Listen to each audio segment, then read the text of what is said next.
America's military options. But until then, thanks very much for watching. I'm Wolf Blitzer in Washington. The Point with Greta Van Susteren begins right now. The Point, tracking the terrorists. We have launched the largest single investigation in the history of the United States. The manhunt, the worldwide search for terrorists. How they got into the U.S. undetected. Was there more authorities could have done to prevent the unthinkable? We will develop the tools, strengthen our capacity, and persist in our investigation and effort to disrupt and to make and reduce the risk of reoccurrence in matters like this. Plus, how terrorists can slip by security and what the airlines now need to do to prevent it. Blunt words from the former head of security for El Al Airlines. We said, like, God, forgive us for everything, we've done wrong. I thought I was gone, definitely, especially, when the flames came. I really thought, my life was over. The dramatic story of escape from the World Trade Center attack and the desperate search now to find her colleagues. The Point, tracking the terrorists. Now from Washington, Greta Van Susteren. Behind me, the Pentagon, where American Airlines Flight 77 slammed into it, cruelly claiming 188 lives. The investigation in the ruins continues. And in New York, authorities say almost 5,100 people are unaccounted for. You're looking at a live picture as thousands of rescue workers continue to team up on round-the-clock shifts, still holding hope they can find someone inside alive. And then there is this. CNN was the first to shoot these surreal pictures from above what's become known as Ground Zero. You can see the devastation and the crater that remains and the smoke that continues to billow. The FBI is calling this the largest crime scene ever on domestic soil. And today, Attorney General John Ashcroft took this a step further. We have launched the largest single investigation in the history of the United States. We have 4,000 active FBI agents pursuing a wide variety of tips and understandings and questions. We'll get to the bottom of this circumstance, but we'll also develop an understanding of how we can prevent further episodes, assaults on America and our people. 5 days after the nation's worst terrorist act, the Justice Department says it's identified 19 hijackers, all of whom are said to have Middle Eastern backgrounds. Authorities are also trying to zero in on accomplices, some of whom may still be in the United States. CNN national correspondent Mike Betcher begins our coverage of tracking the terrorists. He's in Atlanta. Mike? Well, Greta, tonight the Justice Department has issued arrest warrants for 2 more material witnesses. That happened about 2 hours ago. We do not know the names or what their connection could be to these terrorist attacks. That raises the number of material witnesses to 4. 2 others are in custody, although law enforcement sources are telling us that they are not cooperating in the investigation. Now, FBI agents have fanned out across the country to search various locations. The FBI was back at this apartment house in South Florida taking away evidence. It is believed to be the residence of Saeed Al-Ghamdi, one of the suspected hijackers on United Flight 93. At least one other hijacker on the same flight may have lived in the same building. All over the country, leads are being pursued, and in New Jersey, just across the river from New York, another apartment was searched. This one was the residence of one or possibly both men picked up off an Amtrak train, allegedly carrying cash, airline tickets, and box cutters. These 2 men were taken off a train in Fort Worth, Texas. Ayub Ali Khan, Mohammed Jaweed Azmath. They were originally on Tuesday, the day of the hijacking, flying from Newark to San Antonio, and were diverted to St. Louis when airspace was closed in the United States. Internationally, focus is still on the masterminds. The top of the most wanted list has not changed and will not, according to U.S. officials. But the effort to add suspect names after Osama bin Laden's is accelerating both in the U.S. and internationally. He headed it up and organized it, but it's a very broad, kind of loose coalition of groupings. It includes not only his forces, but it also includes, for example, Islamic Jihad from Egypt. Members of Egyptian Islamic Jihad fill the top ranks of bin Laden's al-Qaeda organization. Islamic Jihad's leader, Dr. Ayman Zawahiri, was photographed with bin Laden at a press conference in 1998. He is Egypt's most wanted man, suspected of playing a role in the assassination of Egyptian President Anwar Sadat. Widely considered to be one of bin Laden's top lieutenants and chief strategist, Zawahiri is also a close personal friend of the al-Qaeda chief, acting as bin Laden's personal doctor. Bin Laden himself denied he was responsible in a statement released through an Arabic-language satellite news channel. As for me, I have been living in the Islamic Emirate of Afghanistan and following its leader's rules, he says. The current leader does not allow me to exercise such operations. He's a prime suspect, but we have to be realistic. This is not a person. That's the problem. It is a whole host of people and a whole host of countries that are harboring those people. Now, it is not a surprise that Egyptian Islamic Jihad might be tied to this.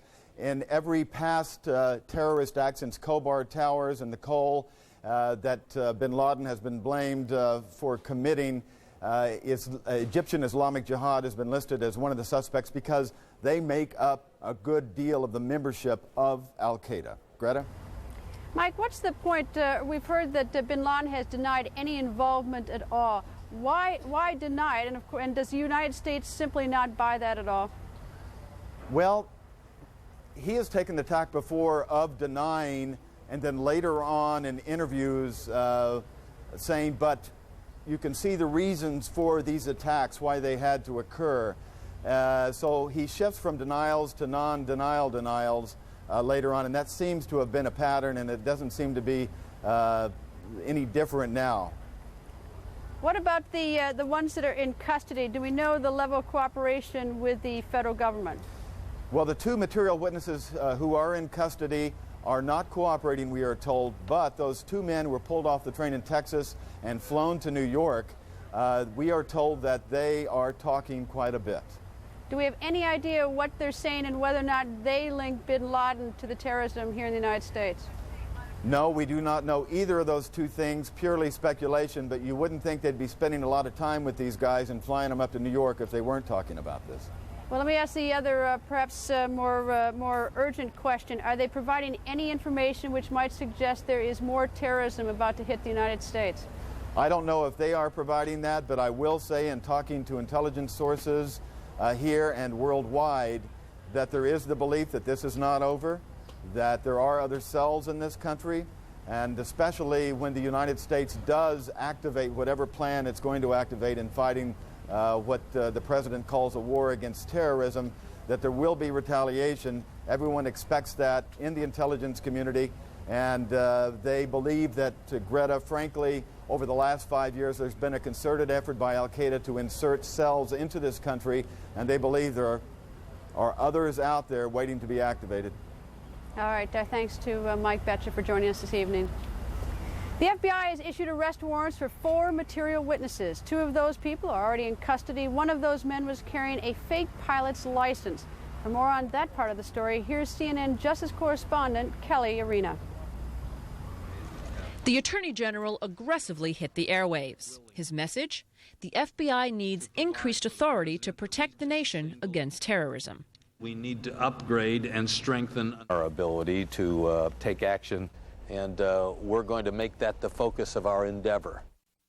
The administration is planning to present a comprehensive package of proposals which would include, among other things, expanded wiretap authority, tightening up money laundering laws, and beefing up immigration policy. We're a nation of law, a nation of civil right. We're also a nation under attack. Ashcroft telling congressional leaders in private meetings at FBI headquarters there is evidence terrorists involved in Tuesday's attacks are still in the United States, making the need for reform even more urgent.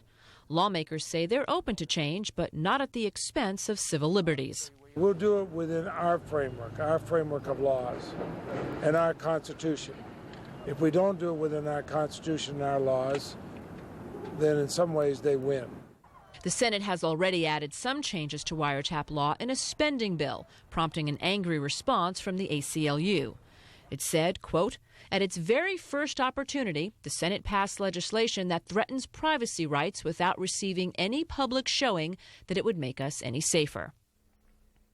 Security adjustments will not be limited to prohibiting terrorist activity, but are expected to change the behavior of ordinary citizens as well. In pursuit of the few, the challenge lies in balancing the needs of the many. Greta? Kelly, thanks for joining us. Kelly Arena in Washington. How could such horrific attacks have been carried out against the Pentagon and the World Trade Center? How vulnerable are we? Jeffrey Beatty has made his living dealing with terrorism. He's a former Army Delta Force officer, and he's worked with the FBI and CIA. In fact, just a few weeks ago, he met with security officers for the World Trade Tower to discuss possible terrorist attacks. Before that, he also was an advisor to the movie The Siege. Jeff, how could this have happened? Well, Greta, we basically had, to oversimplify it, 3 strikes and we're out. We had a failure at the national level to detect the operation as it was being planned, as rehearsals were carried out, as people were moving into this country. That was strike 1. Strike 2 was when we were not able to prevent weapons from being on the plane. They got through screening somehow. They may well prove to have been legal weapons that at the time were legal under then the existing FAA guidelines. That was strike 2. And then third, once the weapons were on the plane, there was no adequate onboard security measures and procedures to make sure that a cockpit incursion did not occur. We've had cockpit incursions in the past. We had others this past week, and they resulted in just an incredible tragedy. And that was strike 3. Jeff, are there other weaknesses in our system? At least let's first focus on transportation. Well, I can tell you this, that Secretary Mineta, in his statements earlier today, said the phrase that our transportation system is under attack. I think all of our senior officials are choosing their words very carefully these days, Greta, and I take him to mean the entire transportation sector. I can tell you that other folks that we work with are very, very ratcheted up in the transportation sector, on the alert for unattended packages, etc. We may not see the same type of attack, but I think that we will see follow-on actions at some point in the near future. Jeff, you've been so steeped in this your whole life. Are you surprised by this? Sadly, I'm not surprised by it. I'm disappointed. You know, a lot of us have been told that we were Chicken Little, the sky is falling, the sky is falling. But we've tried to do the best we can. I feel that to this extent we've failed. We didn't make an adequate case to set out what the threat was and how real it was. Now, though, America is out of denial. I think that we have a very good chance, as the President said, to take actions that would prohibit this type of activity from happening again for generations to come. Mike Betcher just reported there are other possible cells here in the United States. Do you think that we have a reason to have fear in the very near future? Well, I agree that we know that there are people still here in the United States. I believe, Greta, that this attack actually succeeded beyond what the terrorists hoped it would succeed. And they, I'm sure, were ready then for some follow-on attacks, maybe attacks against the responders or attacks in other parts of the country. Again, all designed to show potency, to show that they could strike us where we lived and at will. You know, and one other interesting thing a lot of people hadn't focused on, that this operation didn't start on Tuesday in New York. It actually started about 48 hours before that when an ally of ours, Massoud, in Afghanistan, there was an assassination attempt. He had helped us before bring back Ramzi Youssef and Miram al-Qazi, and it's interesting to note that he was taken out of the equation 48 hours before action started in this country to hinder our ability to come back into Afghanistan. Jeff Beatty, thank you very much for joining us this evening. With a heightened focus on security, the Transportation Secretary is appointing task forces to come up with ways to heighten the safety of American skies. CNN's Patty Davis joins us from Reagan National Airport with more. Patty? Well, Greta, the new aviation task force is made up of 2 teams, one looking at airport security, the other looking at cockpit access. Those teams expected to report back within 2 weeks to the Transportation Department. Now, Transportation Secretary Norman Mineta asked today how 2 suspected hijackers, their names Khalid al-Midhar and Salim al-Hamzi, could have boarded that American plane that crashed into the Pentagon in the first place. Now, both were on a federal watch list given to the FAA and were the subject of a massive manhunt, according to U.S. authorities. They might have been on the watch lists of, let's say, immigration or in terms of moving in and out of the country. In terms of the passenger lists that are given to the airlines, I'm not sure whether all of those names were on the watch list for them to look out for. Now, the Transportation Secretary says that the airlines do have the latest watch list, and the airlines say that they are indeed checking that watch list carefully against their manifest. Now, the union representing 50,000 flight attendants is planning to demand new security measures sometime this week, in line with what the pilots did as well earlier this week. Number one, they're talking about standardizing carry-on baggage rules, more stringent airport screening for screening passengers, reinforced cockpit doors, increased air marshals in the skies, and flight attendants say that they are planning on having more training specifically for their flight attendants to deal with hijackings. Now, these groups say that the FAA's increased security is just not enough. Greta? Patty, Reagan National Airport, is it going to open? I'm sorry, can you repeat that, Greta? Is Reagan National Airport, where you are, is that going to be opening? National Airport, as far as the authorities are saying, according to Transportation Secretary Mineta, not any time in the near future. No definitive word on that. It was closed today. It's closed tomorrow. Both days, the airlines are allowed to reposition their aircraft. And I can tell you, having been here the past couple days, there were a lot of aircraft here earlier in the week. They're almost all gone. This is just a ghost town of an airport. The airlines that are allowed to take off, and we're showing you video of some of those airplanes taking off today, had no passengers on board, and they were only allowed to take off to the south. Now, that's the opposite direction of where the Pentagon and the White House are. Now, the concern here among officials is that it is so easy to take off from this airport and within seconds go slamming into the White House or again into the Pentagon. Greta?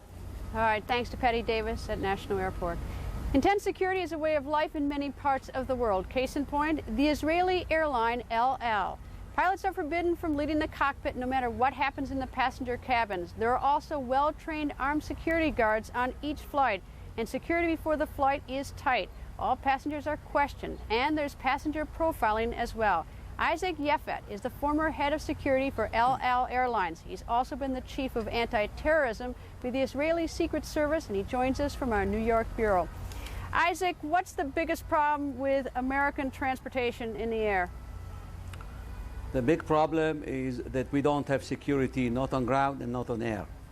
On ground, go ahead. I was going to ask you, what do you recommend we do on ground? On ground, we have to change all the concept of the hiring security people, the way we train them. Instead of hours, we need days. We need to know how to test them. We need to bring them to a point where they will understand that every passenger for them is the first passenger. What's the training, though? But let me ask you, what's the actual training? I mean, what does someone need to be able to know to do? How to check ticket, how to check passport or any ID, to know how to approach the passenger, and to let him understand that we have to ask him questions for his safety, because he will be on air and we will remain on ground. Once the passenger will understand that we are doing it for his safety, he will love to cooperate with us. Anyone who will try to lie to us, we will see it in his face immediately. But Isaac, if I'm a terrorist and I approach a ticket counter, I have a passport, I have a ticket, and I answer the questions, and I packed my own bags, and no one gave me anything to carry on. What more can someone do behind the ticket counter to protect the other passengers? The problem for us that it's not the sixth question of the FAA. There are so many questions that you can ask passenger to be sure that he is bona fide or he is suspicious. I can give you examples that what happened with El Al in Europe, how terrorists came full with explosive in their luggage, and they passed the local authority X-ray machine. When they come for an interview, through the question that we asked them and the answer that we got, we could find out that something is suspicious. When we searched them deeply, we found that the explosives are concealed in their luggage. This way, we saved the life of our passengers, and we could arrest the terrorists on the ground. Isaac, in the state of the American carriers now, that locked door between the passengers and the cockpit, is it sufficient to what American Airlines have? Not at all. These doors are built something, I would say, like a carton. You should build not one door. It's not enough to build one door. And the two doors should be so solid that you never be able to open both of them at once. Once the terrorist will come and he will try to open the first door, believe me, he will be dead. Is that what the airline LL has, a very reinforced door? That's correct. What about the problem if a flight attendant calls up to the cockpit and says there's someone back here who has a box cutter to my neck, is going to kill me unless you open the door? She can say whatever she wants. The cockpit will never be opened by the pilots. We have the people inside the aircraft that they have to give the right answer in seconds. What about the fact that the United States looks like it's going to ban curbside check-in? Is that really a remedy or at least a fix for part of the problem? This is one of the problems that I was talking 12 years now, including when I was testifying in the Congress. Curbside are not security people. They have to take care of your luggage and to take their tip. Then you have to go to the check-in. Check-in, ticket agent behind the counter, she was hired to deal with to assign you seat, to take care of your boarding pass, and to take care of your ticket. She is not trained to be a security lady or man. Once she's asking you and she cannot look at your eyes to see if you are honest or dishonest, don't expect her to be the expert in security. All right, my thanks tonight for joining us, Isaac Yefet. Thank you. There is a picture that we showed you just a short time ago, but it's the kind that no matter how many times you see it, it's still chilling. Workers combing through the rubble in New York, moving bucket by bucket every piece of debris, looking for any kind of clue and keeping up the hope. Tonight, a story of extreme courage and survival. The story of Linda Rothman, 24-year-old research analyst who worked in the World Trade Center. I spoke with her about the terrifying journey to safety and the friends whose fates are still uncertain. I woke up at about 5:40, took the bus at 6:10, got to work 6:30. Just took the elevators up to 89 like any other day. I guess it was around 8:45, planning a little group meeting, and got back to, I was just, doing the usual. And then I heard, this loud noise, this loud bang. I was just scared, and I turned around and I saw I saw debris and flames flying across the window, and I saw papers flying everywhere. The World Trade authorities got on and said, World Trade 1 has been hit by a commuter plane, but World Trade 2 is secure. Russell went over and checked it out from that end, and he came back, and I remember telling him, he's like, I could see the fear in his face, and he said to me, I saw people falling. I saw people, falling to their death, and just was like, we have to get out of here. And Lauren was like, she had her bag and she was ready to go, and Dean was ready to go too. And we just we know each other so well, we just kind of looked in each other's face, and Dean was just like, pointing like, we're out of here. I don't know anyone else that left after me out of my building, out of my office, my floor, that survived. As World Trade 1 burned, the four friends in World Trade 2 took the first elevator from the 89th floor to the 78th, where an express elevator to the lobby is located. I hit one. Let's go. I'm trying to get the door to close as soon as possible, and we were going down, and it was fine, and I literally pictured in my head walking out the door, where I was going next, walking out and everything being fine, and before I knew it, and then suddenly we just dropped. I heard a noise, and I don't recall, I heard a loud bang, and we fell. Meaning the elevator fell? Yeah, the elevator fell. Free fall. The second plane had slammed into Linda's building.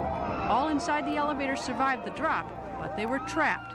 Flames began to be seen through a crack in the elevator. And I remember me and Russell and Lauren and Dean all said bye to each other. After said goodbye to each other? Russell said, I love you. You're such a special person, I mean, I said the same back, and we said, like, God, forgive us for everything, you know, we've done wrong. You know, I thought I was gone, definitely, especially, you know, in the Flames game. I really thought, you know, my life was over. At the bottom of the elevator was a 6-inch gap. Only 2 people were small enough to make it through the opening, Linda and Lauren. It was hard, like my chest went through, I barely fit. So it was probably like 6 inches, you know, maximum. And then I had to turn my head to the side to make it through. And I just, you know, I guess my adrenaline was going. I remember just, you know, landing on the floor on my feet, not being painful at all. Linda ran for help, finding firefighters who began trying to get the others out of the elevator. Lauren managed to squeeze out, but broke 5 ribs and punctured a lung when she fell. Rescue workers loaded Lauren on a makeshift gurney, and Linda followed her to the back of a nearby ambulance. I heard noise again.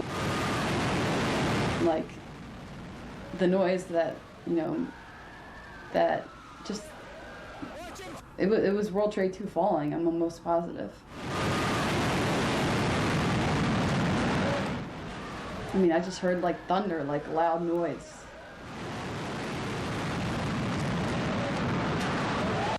I jumped, the EMT guy who was probably in his early 30s, you know, seeing the look in his eyes, the scare, and we just dropped to the bottom, you know, to the ground and just hoped that that we'd live, you know. That's the second time I thought I was gone. Everything inside of me just wanted to get the heck out of there. And I opened the door and I just ran. And then I realized to myself, you know, oh my God, you know, I left Lauren back there, like in a backboard alone. I mean, well, with the EMT guy and another woman, and I felt, but I couldn't go back. There was no way I was going to go back there. And I called my parents, and I didn't realize what they had been going through until I called. Who answered? Who answered? God, I think my dad answered. And he was very happy to hear my voice. And I started crying, and then he put my mom on, and he put my brother on, you know, and I just kind of cried, you know, and realized how lucky, how blessed I was. Did Lauren make it? Yeah. I talked to her this morning for the first time. I need to, find out what happened to the rest of the people, you know, in my company, my family, especially, you know, Russell and Dean. I need to find them before I can even think about what's next, you know. I haven't said bye to anyone yet, and, you know, well, I don't know what's next, but it's not really important, I don't know. Linda says 63 co-workers at her company are still missing. And on a personal note, I was struck by how resilient she is. In the face of unthinkable adversity, she never panicked, only showed determination. Before we go, here's what we know right now. Sources tell CNN 2 new sealed arrest warrants have been issued for material witnesses in connection with Tuesday's attacks. 2 other material witnesses are already in custody. The death toll stands at 188 at the Pentagon. Authorities in New York say the number of missing at the site of the World Trade Center is 5,097. But rescue operations continue there in hopes that there may still be other people alive underneath all that rubble. Please stay with CNN throughout the night for continuous coverage. Aaron Brown will have a special report from New York beginning 1 hour from now. Up next, Larry King Live. His guests include Senators Richard Shelby, John Kerry, Richard Lugar, and Charles Schumer, Minnesota Governor Jesse Ventura, and journalist Bob Woodward. I'm Greta Van Susteren, and I'll see you tomorrow night.